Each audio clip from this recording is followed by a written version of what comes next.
अस्सलामुअलैकुम स्टूडेंट, कैसे हैं आप लोग। उम्मीद करता हूँ सब लोग ठीक होंगे, खैरियत से होंगे। तो स्टूडेंट, आज की इस वीडियो में हम CS408 असाइनमेंट नंबर 1 जो है उसका सॉल्यूशन देखने वाले हैं। तो वीडियो को स्टार्ट करने से पहले हमेशा की तरह आप दोस्तों से रिक्वेस्ट है कि हमारे चैनल को सब्सक्राइब करें, वीडियो को लाइक करें और वीडियो के नीचे कमेंट भी किया करें। तो स्टूडेंट, आपकी CS408 की असाइनमेंट जो है वो मैंने रेडी कर ली है। अगर कोई स्टूडेंट जो है वो किसी मसरूफियत की वजह से असाइनमेंट नहीं बना सकता तो वो मुझसे पेड बेसिस पे भी बनवा सकता है। सामने मेरा व्हाट्सएप नंबर है। अदरवाइज़ आप लोग अपनी असाइनमेंट खुद बनाएं। मैं आपको तरीकाकार बता देता हूं और आप लोगों के साथ जो इसका आंसर है वो भी शेयर कर देता हूं। तो स्टूडेंट, असाइनमेंट जो है वो आपके MS वर्ड फॉर्मेट में होनी चाहिए। ये आपने रूल्स जो है वो रीड आउट कर लेने हैं, क्योंकि ये जो सब्जेक्ट है 4th सेमेस्टर या 5th सेमेस्टर के स्टूडेंट का होता है। तो आप लोगों को पता है तमाम रूल्स का, इसलिए मैं आप लोगों के साथ रूल डिस्कस नहीं करूंगा। तो बात करते हैं फर्स्ट क्वेश्चन की, जिसमें आपको कहा गया है consider that you are hired in a book house where the job involve writing a comic book for children. ठीक है, आपको जो है वो एक मतलब बुक लिखनी है चिल्ड्रन के लिए। इसके मतलब वो कह रहा है कि आपको एक सिनेरियो दिया गया है। तो इस सिनेरियो में से आपने क्या करना है, keeping in mind the conjunction mood. Conjunction mood जो आपके दो हैं, जैसा कि आपको मैं यहाँ पे दिखा दूँ।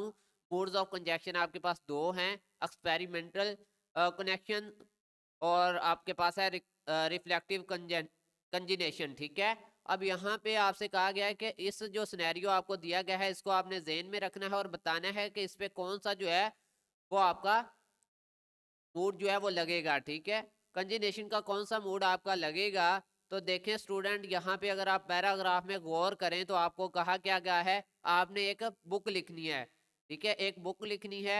इसमें और क्या चीज़ें बताई, थिंकिंग, डिसीजन मेकिंग, एफर्ट, ये चीज़ें बताई गई हैं। अगर आप जाएं कंजक्शन मूड में तो आपको नज़र आएगा कि रिफ्लेक्टिव जो कंजिनेशन है इसमें थिंकिंग, कंपेयरिंग, डिसीजन मेकिंग की सारी चीज़ें हैं। और इसकी अगर आप एग्जाम्पल पे गौर करें तो राइटिंग का बुक। ठीक है, तो ये कौन सा मूड हुआ आपका, रिफ्लेक्टिव कंजक्शन का।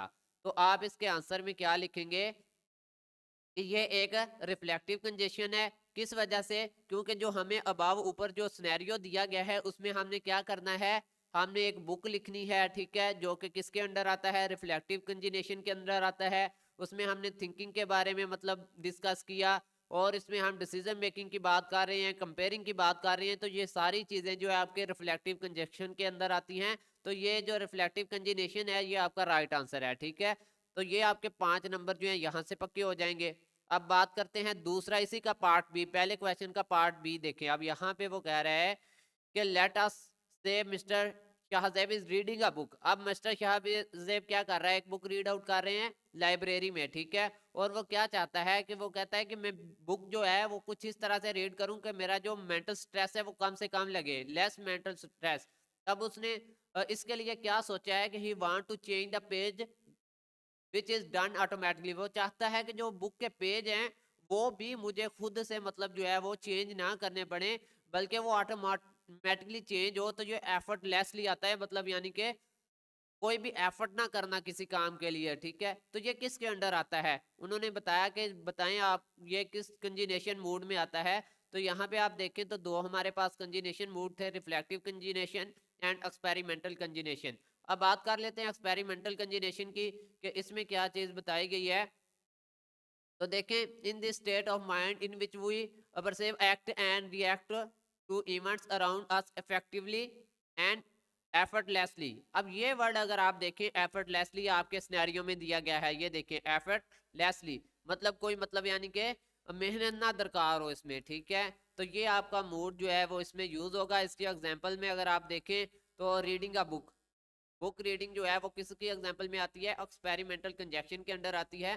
तो ये आपका जो सेकंड सिनेरियो है, बुक में से अगर आप सर्च आउट करेंगे रिफ्लेक्टिव कंजिनेशन तो ये आपका एक्सपेरिमेंटल कंजिनेशन आंसर आएगा। तो आपने इसका आंसर क्या लगाना है, पार्ट बी का एक्सपेरिमेंटल कंजिनेशन इसका जो है वो राइट आंसर है पार्ट बी का।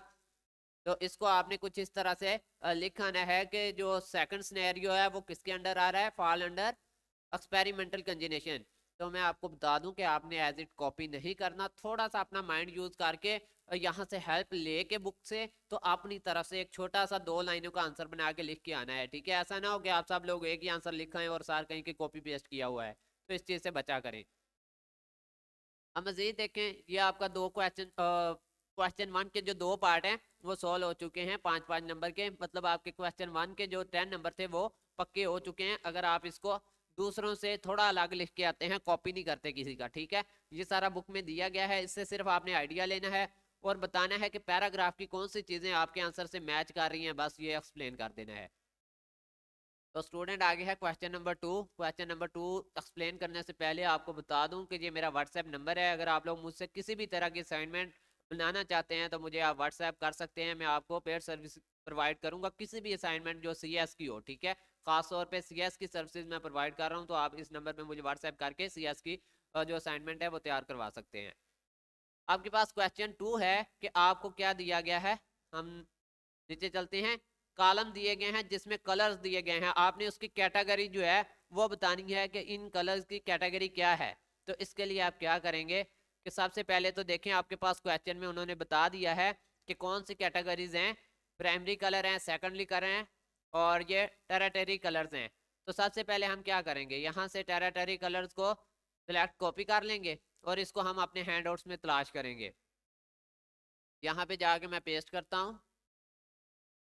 ये देखें स्टूडेंट, आपके पास सबसे पहले जो है ये है प्राइमरी कलर और ये है आपके पास सेकेंडरी कलर और ये है टेरिटरी कलर। प्राइमरी कलर में कौन से आते हैं, अकेला रेड आता है और उसके साथ जो येलो एंड ब्लू हैं वो आते हैं, ये प्राइमरी कलर हैं।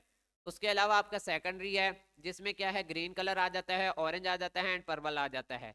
इसके बाद आपके टेरिटरी कलर्स हैं जिसमें मिक्स कलर आते हैं, जैसे येलो और ऑरेंज को मिक्स कर दिया जाए, रेड और ऑरेंज को मिक्स कर दिया जाए, रेड पर्पल को, इस तरह मोस्टली ये सारे कलर हैं। तो हम अपने क्वेश्चन की तरफ चलते हैं और देखते हैं कि देखें, सबसे पहले बात की उसने येलो की, तो येलो कलर जरा गौर करें, अकेला येलो कलर कहाँ पे आ रहा है, अकेला येलो कलर आपके जी प्राइमरी में आ रहा है, ये देखें। अब आप कहेंगे येलो कलर तो नीचे भी था जैसा कि लास्ट वाले में, तो स्टूडेंट देखें येलो ऑरेंज इकट्ठा है, अकेला येलो नहीं है, ठीक है। येलो ग्रीन इकट्ठा है, अकेला येलो नहीं है। यहाँ पे येलो कलर अकेला होगा वो आप आंसर लगाएंगे। तो प्राइमरी कलर में आपका येलो जो है वो अकेला है, ठीक है। येलो यहाँ पे अलग है, रेड अलग है, ब्लू अलग है, ठीक है। तो येलो कलर आपका क्या हुआ, प्राइमरी। और अब येलो ग्रीन की बात करें तो ये यहाँ पे येलो ग्रीन जो है वो इकट्ठा कहाँ पे है आपके पास, ये रहा। येलो ग्रीन को मिक्स करें तो आपका टेरिटरी कलर बनता है, तो ये आपका आंसर क्या हुआ, टेरिटरी कलर। अब बात करेंगे हमारे पास ऑरेंज एंड पर्पल की, तो ऑरेंज एंड पर्पल जो है आपको यहाँ पे दिए गए हैं, ठीक है। अब आपने ये नहीं देखना कि यहाँ पे भी ऑरेंज दिया गया, नहीं, यहाँ रेड एंड ऑरेंज इकट्ठे हैं, ठीक है, और यहाँ पे रेड एंड पर्पल इकट्ठे हैं, ठीक है। तो इस चीज का आपने ख्याल रखना है, यहाँ अकेले अकेले पूछे हैं तो अकेले बताएं ना। यहाँ पे देखें ऑरेंज अलग है, एंड मीन होता है और पर्पल अलग है, ठीक है। तो इनमें मिक्स नहीं हो रहे, दोनों अलग अलग हैं, ऑरेंज भी अलग है, पर्पल भी अलग है। तो अगर आप सेकेंडरी कलर में जाएं तो यहाँ पे ऑरेंज भी अलग है और पर्पल भी है आपके पास, ठीक है। तो ये आपका सेकेंडरी बन गया। उसके बाद ग्रीन पूछा है, तो ग्रीन अकेला कहाँ पे है, देखते हैं, प्राइमरी में है, यहाँ पे कोई ग्रीन कलर नहीं है। सेकेंडरी में है, जी हाँ, सेकेंडरी में ग्रीन कलर है, तो ये आपका राइट आंसर है। अगर आप टेरिटरी में जाएंगे तो वहां पे भी ग्रीन मिलेगा, लेकिन वो अकेला नहीं होगा, जैसा कि येलो ग्रीन इकट्ठा है, आपसे अकेला ग्रीन पूछा गया है तो आपका ये सेकेंडरी आएगा, ये वाला, ठीक है, क्योंकि इसमें दिया गया है, तो सेकेंडरी कलर हो गया आपका ये सेकेंडरी कलर। अब बात करेंगे येलो ऑरेंज और रेड ऑरेंज कहाँ पे है, तो जरा लास्ट में जाएं, टेरिटरी कलर में देखें, येलो ऑरेंज है, रेड ऑरेंज है, इकट्ठे हैं दोनों, ठीक है। तो आपका ये टेरिटरी कलर में आएगा। तो स्टूडेंट ये भी आपका क्वेश्चन जो है वो मैंने आपको बता दिया है किस तरह से आपने इसको सॉल्व करना है, तो आप इस असाइनमेंट को खुद भी बड़ी आसानी के साथ बना सकते हैं। लास्ट में हमें 2 फिगर दिए गए हैं और हमने बताना है कि इनमें से बेहतरीन फिगर कौन सा है, और अगर दूसरा फिगर बेहतरीन नहीं है तो क्यों नहीं है वो बेहतरीन। दोनों चीजें पूछी हैं उन्होंने, क्वेश्चन पे आपने गौर करना है लाजमी, ठीक है। क्वेश्चन देखें, there are 2 figure in the below mention table, ठीक है, टेबल में 2 फिगर दी गई हैं, identify which one is the example of good design. वो कह रहे हैं शनाख्त करें कि कौन सी एग्जांपल है गुड डिजाइन की, and which one is the example of bad design. अब कौन सी जो है वो बैड डिजाइन की एग्जांपल है, एक्सप्लेन करें, यानी कि दोनों को ही एक्सप्लेन करना है, दोनों फिगर्स का बताना है आपने कि कौन सी जो है वो बेस्ट डिजाइन है, कौन सी बैड डिजाइन है। तो सिंपल सा आप इसको अगर हैंड आउट से हम तलाश करना चाहें तो यहाँ से आप गुड डिजाइन को कॉपी करेंगे कॉपी करने के बाद आप अपने पास हैंड आउट यहाँ ओपन करें और कंट्रोल F के साथ इसका ये बॉक्स ओपन हो जाता है और यहाँ पे लाके पेस्ट करें तो गुड डिज़ाइन के प्रिंसिपल्स आपके सामने आ जाएंगे। गुड डिज़ाइन के प्रिंसिपल्स में क्या है, विजिबिलिटी होनी चाहिए, अफोर्डनेस होनी चाहिए, कांस्टेंट होनी चाहिए, मैपिंग होनी चाहिए, कंसिस्टेंसी होनी चाहिए और फीडबैक होनी चाहिए। तो ये आपकी जो असाइनमेंट है वो विजिबिलिटी पे है। क्यों? अगर आप गौर करें फिगर में तो इसमें विजिबल चीज़ें हैं। कौन सी चीज़ अनविजिबल रखी गई है? देखें फिगर 2 में जो है, ज़रा जूम आउट कर दूंगा, देखें फिगर 2 में जो है फॉरगेट पासवर्ड का ऑप्शन जो है वो क्या है, इनविजिबल है, जबकि फिगर 1 में फॉरगेट पासवर्ड का ऑप्शन विजिबल है। तो आपकी जो फिगर 1 है वो गुड डिजाइन है। क्यों? देखें विजिबिलिटी की जाके डेफिनेशन रीड आउट करें, the more visible function are the more likely user will be able to know that what to do. मतलब विजिबल होना चाहिए और यूजर को पता होना चाहिए कि अगर ये मसला है तो आगे मैंने क्या करना है, व्हाट टू डू नेक्स्ट, आगे मुझे क्या करना है। ये गुड डिजाइन की एग्जांपल है, ठीक है। ये किसकी है?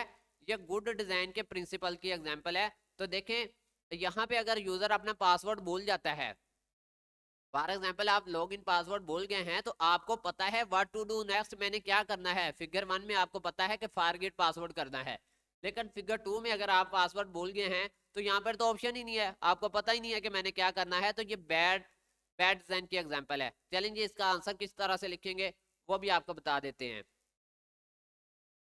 तो स्टूडेंट ज़रा देखें, यहाँ पे गौर करें सोल्यूशन में कि फिगर 1 में आप बताएंगे कि ये किसकी एग्जांपल है।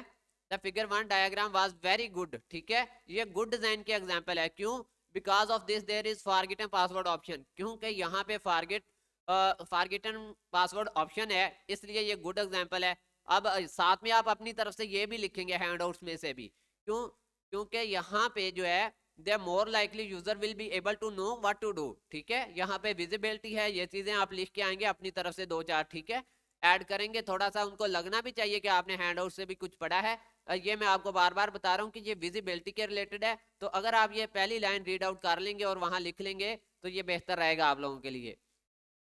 आप बता देंगे कि यहाँ फॉरगेट पासवर्ड का ऑप्शन जो है वो विजिबल है और यूजर को पता चल रहा है कि व्हाट टू डू नेक्स्ट, उसने आगे क्या करना है, तो इसलिए ये गुड डिजाइन की एग्जांपल है। और साथ में आप लिखेंगे फिगर 2 जो है वो गुड डिजाइन की नहीं, आप साथ में लिखेंगे बैड डिजाइन एग्जांपल, ठीक है। यहाँ पे तो लिखा हुआ है ना वाज नॉट गुड, तो आप यहाँ पे ये लिख दीजिएगा कि जो फिगर 2 है वो बैड डिजाइन एग्जांपल है। यानी कि क्यों है, तो वो आपने बताना है कि there is no forget password option visible, ठीक है। वहां पे जो फॉरगेट पासवर्ड का ऑप्शन है वो विजिबल नहीं है और यूजर जो है वो नहीं जानता कि आगे क्या करना है। User will not be know what to do next, ठीक है। यूजर जो है वो नहीं जानता कि आगे मैंने क्या करना है, इसलिए ये जो है वो बैड डिजाइन एग्जांपल है। तो स्टूडेंट ये आपकी असाइनमेंट थी। अगर आप लोगों को मेरी वीडियो अच्छी लगी है और आपको लगा है कि मैंने आपको असाइनमेंट समझा दी है तो वीडियो के नीचे कमेंट करें, वीडियो को लाइक करें और अपने दोस्तों के साथ शेयर कर दें। मिलते हैं न्यू वीडियो में, तब तक के लिए अल्लाह हाफिज़, ईमान अल्लाह, अपना ख्याल रखिएगा।